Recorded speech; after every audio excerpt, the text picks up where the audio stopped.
بسم اللہ الرحمن الرحیم ومن آیاته خلق السماوات والأرض وما بث فيهما من دابة وقال تعالى في مقام آخر ويسألونك عن الأهلة قل هي مواقيت للناس والحج صدق اللہ العظیم۔ برادران اسلام، میرے عزیز دوستوں اور ساتھیوں، یہ ہم سب کے لیے بڑی خوشی اور مسرت کا مقام ہے کہ ہمارے ملک کے اندر ہمارے ملک کے سائنسدانوں اور ویگانکوں کی محنت اور ان کی جد و جہد رنگ لائی اور چندریان 3 نے مون کے اوپر سافٹ لینڈنگ کر لی۔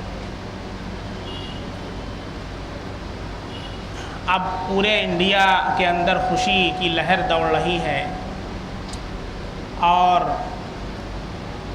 پورے ورلڈ کی طرف سے انڈیا کو کانگریچولیشنز اور مبارکباد بھی دی جا رہی ہے، اور اس موقع پر ہم بھی اسرو کے تمام ویگانکوں کو مبارکباد پیش کرتے ہیں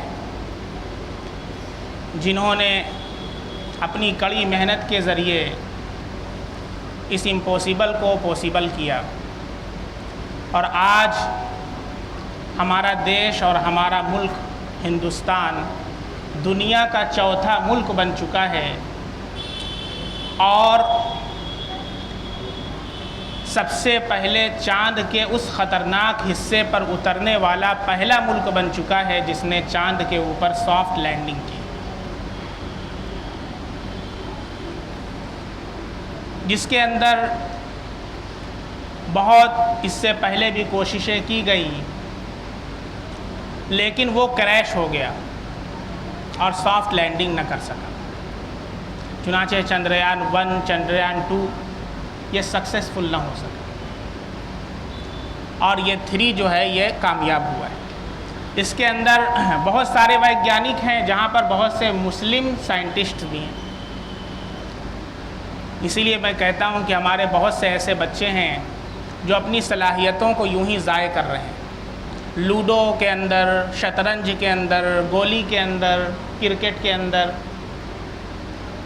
آپ اپنی صلاحیتوں کو ایسی جگہ لگائیے کہ جس سے پورے ملک کا فائدہ ہو، اور آپ پورے ملک کے لیے نہیں بلکہ پورے ورلڈ کے لیے ایک مثال بنی۔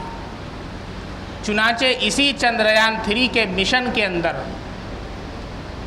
مظفر نگر کے اریب احمد کا نام آتا ہے، جو 2021 سے اس مشن کا حصہ تھے، اور ان کے آنے کے بعد سے ہی اس پر کام شروع ہوا تھا۔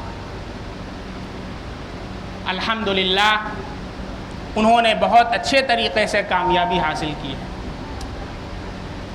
اسی طریقے سے گورکھپور کے یاسر عمار ہیں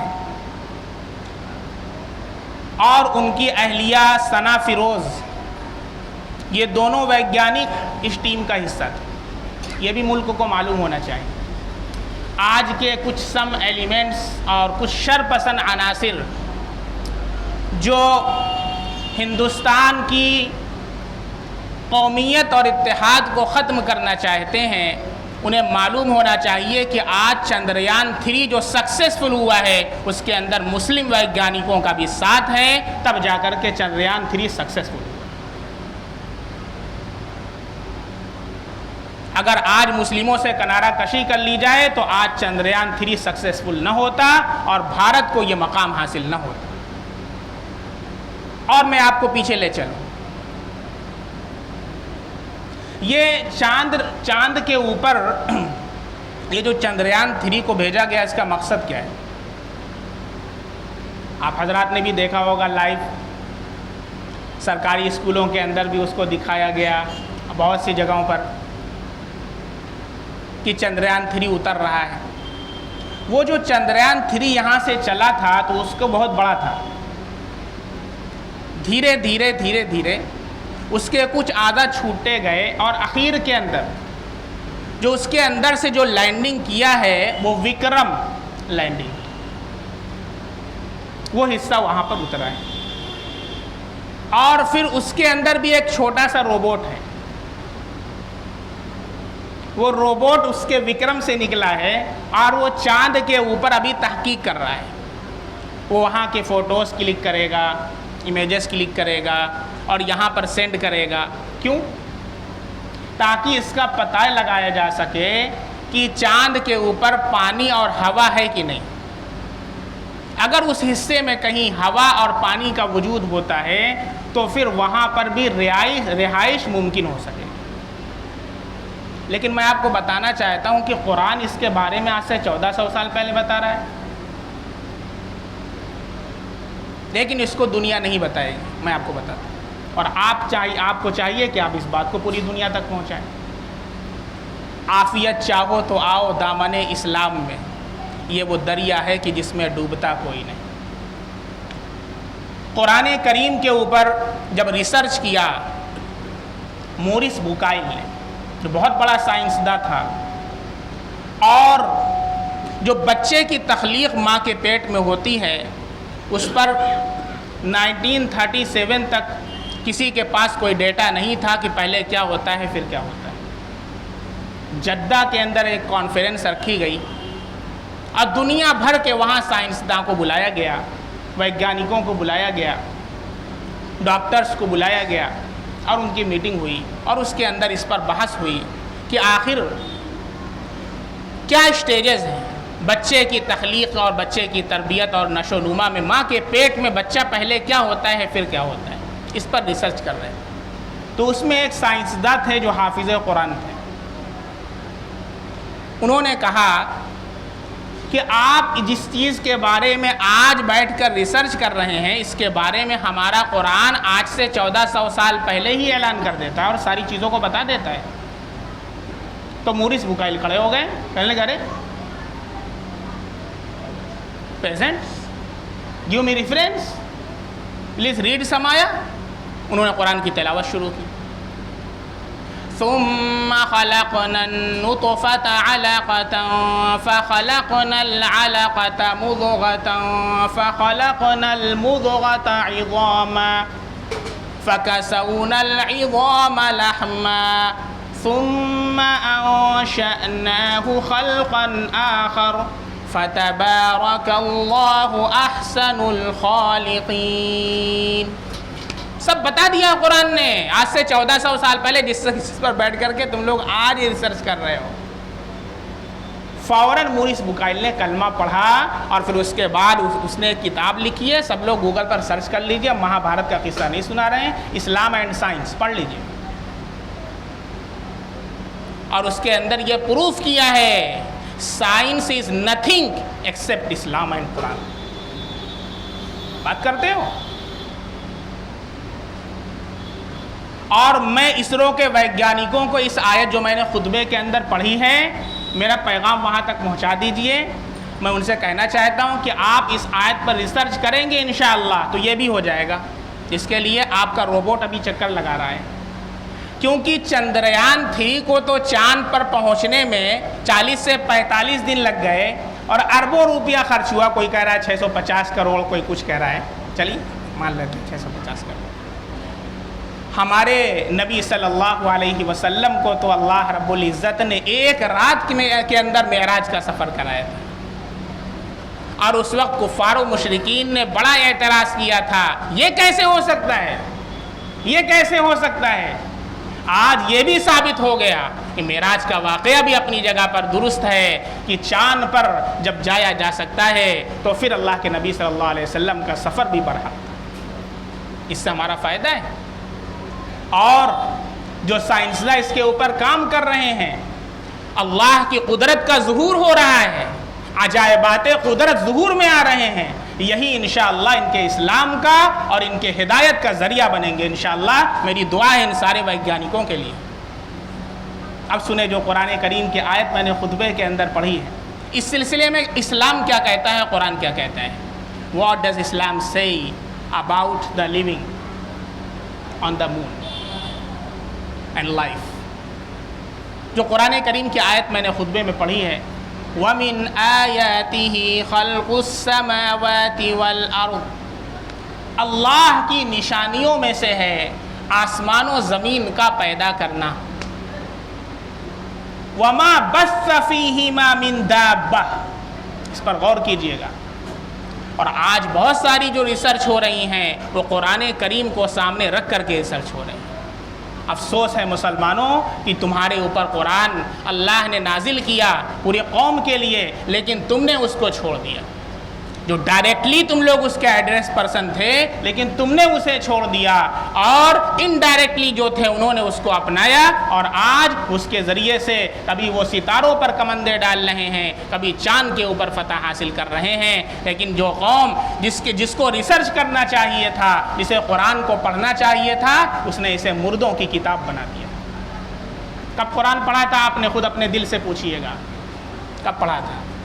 یا تو رمضان میں پڑھا تھا، یا کسی کا انتقال ہوا تھا وہاں گئے تھے تو ڈبے میں پارا رکھا ہوگا، ڈبے میں وہ پڑھا ہوگا نکال کر، بس.